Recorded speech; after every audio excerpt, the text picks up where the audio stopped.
عباسی سلاطین تو عربی نسل کے تھے، لیکن ان کو یہ سلطنت ملی تھی ایرانیوں کے توسط سے، اس لیے ان کے ہاں سارا غلبہ جتنا بھی تھا وہ ایرانیوں کا تھا۔ معاف رکھیے، یہ ذہن میں نہ آ جائے کہ میں آج کے ایران کی بات کر رہا ہوں، وہ بات دوسری ہے، اس دور کی میں بات کر رہا ہوں۔ چنانچہ ان کے ہاں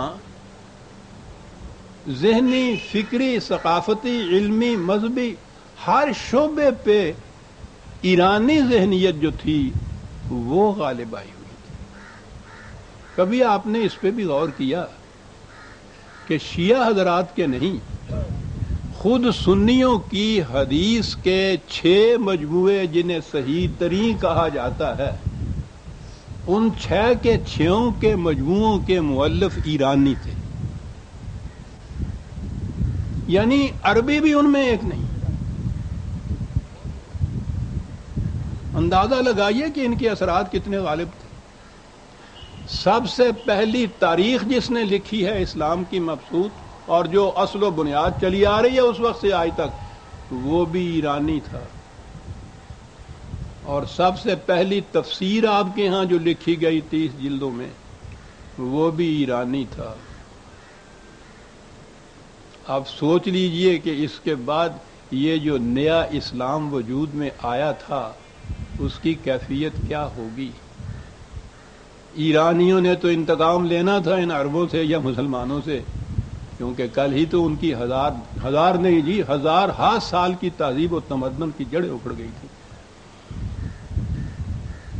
علامہ اقبال نے اس نئے اسلام کا نام عجمی اسلام رکھا ہے، یعنی غیر عربی اسلام۔ یہ جو غیر عربی اسلام تھا اس سے ہوا کیا؟ ایک مختصر سے شعر میں انہوں نے واضح کیا کہ اس سے تمدن، تصوف، شریعت، کلام، بتان عجم کے پجاری تمام۔ کیا بات ہے، کیا کچھ کہہ جاتا ہے یہ شخص۔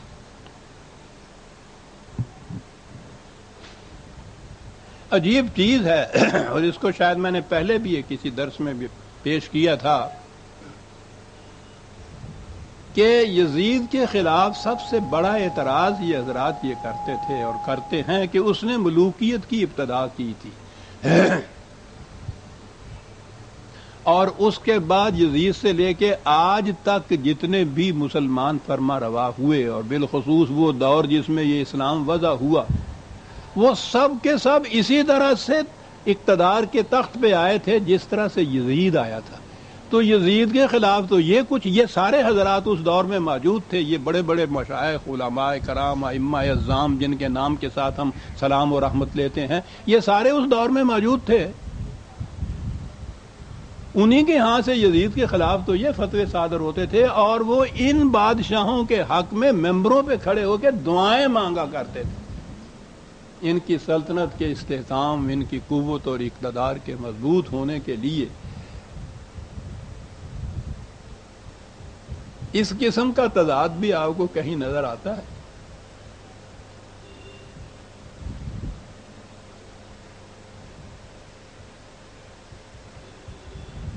اس کی وجہ کیا تھی؟ اقبال ہی کے الفاظ میں بات پھر کروں گا، بڑی جامعہ وہ بات کہہ جاتا ہے جو مجھے کئی پیروں میں یا فکروں میں کہنی پڑتی ہے۔ وہ ایک شعر میں کہتا ہے، وہ کہتا ہے کہ سینہ افلاک سے اٹھتی ہے آہ سوزناک، مرد حق ہوتا ہے جب مرعوب سلطان و امیر۔ وہ تو ہوئے ہی تھے لیکن ہمارے گلے میں یہ اسلام ڈال گیا۔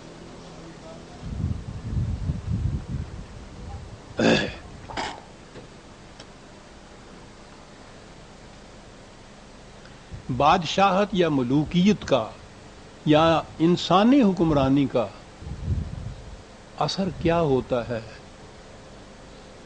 اس کے لیے ہمارے ہاں کی فقہ اور تاریخ کی کتابیں بھری پڑی ہیں۔ حنفی فقہ کی بڑی مستند کتاب ہے ہدایہ، اس میں یہ ایک فتویٰ ہے فقہ کا کہ سربراہ مملکت قتل کے سوا جو جرم بھی کرے تو اس کی کوئی سزا نہیں۔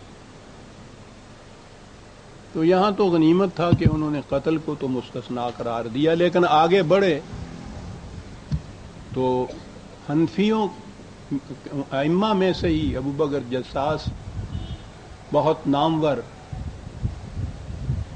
ایک فقیہ کہہ دیجئے، مورخ کہہ دیجئے، مفسر کہہ دیجئے، سب کچھ تھے. انہوں نے اپنی تفسیر میں لکھا ہے کہ محدثین کے ایک گروہ کا عقیدہ تھا کہ بادشاہ وقت سے ظلم و جور اور بے گناہوں کے قتل وغیرہ جرائم کا ارتکاب ہو تو اس کے خلاف آواز بلند کرنا بھی شرعاً جائز نہیں. سوچ سکتے ہیں کہ کیسا اسلام پھر یہاں بن رہا ہوگا. اور ایک مورخ ہمارے ہاں ہیں یافعی،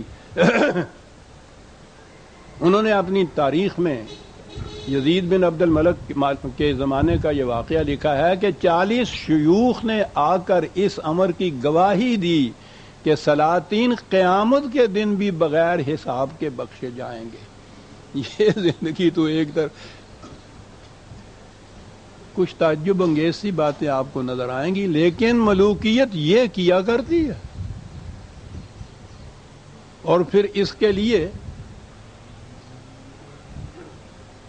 قرآن اور احادیث کی تعویلیں ان کے سامنے تھیں. اس قسم کی تعویلیں اور باتیں ہوا کرتی تھیں کہ جس میں سے یہ چیزیں جتنی بھی تھیں وہ اپنے نظام کے طور پر یا عوام کو مطمئن کرنے کے لیے وہ یہ ثابت کر دیتے تھے یہ عقائد جو میں نے ابھی عرض کیے ہیں. اور اس طرح سے رفتہ رفتہ اقبال ہی کے الفاظ میں کہ تھا جو ناخوب بتدریج وہی خوب ہوا کہ غلامی میں بدل جاتا ہے قوموں کا ضمیر. یہ ضمیر کے بدلنے کی بات ہی ہے نا، کہ آج جب کہ دنیا نے سیکولرزم کی روح سے بھی شخصی حکومتوں کو اپنے ہاں سے مٹا دیا ہوا ہے، بہرحال اس کی جگہ جمہوریت لے آئے جو واقع اسلام کی جمہوریت تو نہیں، لیکن شخصی حکومتوں تو انہوں نے بھی مٹا دیا. یہ اگر دنیا میں موجود ہیں بیشتر تو مسلمانوں کے ہی مملکتوں کے اندر ہیں. اور ضمیر اتنی بدلی ہوئی ہے کہ اس کے خلاف آپ کو کہیں سے آواز اٹھتی نظر نہیں آئے گی. یہ بات تو ہماری ماضی قریب کی تاریخ میں بھی یہ بات آتی تھی، اور میں تو عرض کر رہا ہوں کہ میں تو اس 60-70 سالہ تاریخ کا عینی شاہد ہوں، ان کے اندر سے گزرا ہوا ہوں. ان مراحل میں سے خلافت موومنٹ جسے آپ کہتے ہیں سن رکھا ہوگا آپ نے. خلافت کیا تھی؟ ترکی کے سلاطین بادشاہ موروثی مملکت ان کے ہاں چلی آ رہی تھی، شخصی موروثی حکومت. کیونکہ انہوں نے اپنا نام خلیفۃ المسلمین رکھا ہوا تھا اس لیے ان کا اس حکومت کا نام خلافت تھا. پہلی جنگ عظیم کے بعد جس ترکی کی حکومت کے یا مملکت کے ٹکڑے ٹکڑے ہوئے تو ظاہر ہے کہ وہ جو آخری سلطان تھا اس کا اقتدار بھی ان لوگوں کے ہاتھ میں تھا، یہ مغربی قوتیں.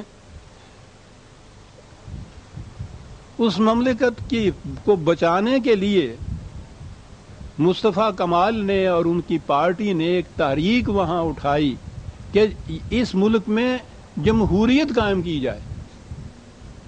یعنی میں عرض کر رہا ہوں کہ اگرچہ وہ مغربی جمہوریت ہی کا ایک تصور تھا، اسلامی نہیں، لیکن بہرحال انہوں نے ملوکیت اور شخصی حکومت کو مٹانے کے لیے ایک تحریک اٹھائی.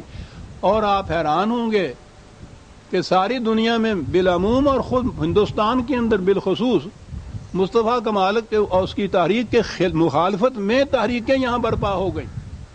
خلافت کا تحفظ مذہب کا فریضہ قرار دیا. ہم خود اس میں شریک تھے، راتوں کو اٹھ کے تہجد کے بعد صبح کی نماز تک نماز کمیٹیاں بنی ہوئی تھیں اور گاتے چلا جایا کرتے تھے. انگلینڈ تک، لندن تک وفد یہاں سے ہندوستان کے مسلمانوں کو گئے کہ وہ خلافت برقرار رکھی جائے. اقبال کے سینے سے واہ اٹھی تھی کہ خلافت کی کرنے چلا ہے گدائی. انگریز سے بھیک مانگ رہے تھے، کہا ہے کہ شخصی حکومت قائم رہے.